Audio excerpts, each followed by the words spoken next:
కురిసిన భారీ వర్షాలకు మంచిర్యాల జిల్లా కుష్నపల్లి గ్రామంలో జిల్లా పరిషత్ ఉన్నత పాఠశాలలో తరగతి గదుల్లో పైనుంచి కప్పు నుంచి నీరు కారుతోంది. దీంతో విద్యార్థులు గొడుగులు పట్టుకుని పాఠాలు వింటున్న దీన పరిస్థితి నెలకొంది.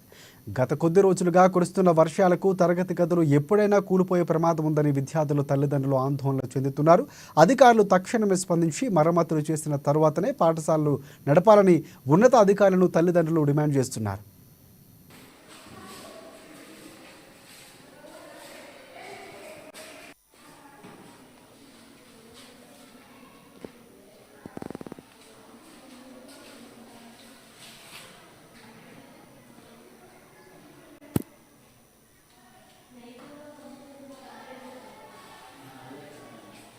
వేరే రిపోర్టర్స్ పంపిద్దాం.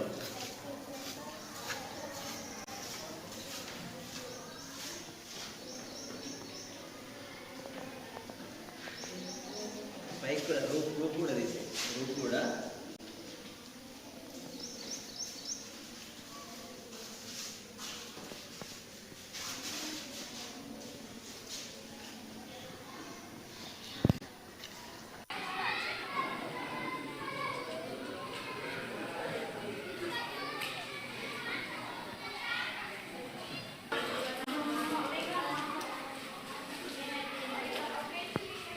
ఆయనే ఫోన్ చేసిండు, అమ్మాయి వస్తాడు అని చెప్పింది. కానీ మరి మనం అవి చేస్తే డిఓ హైలైట్ అయి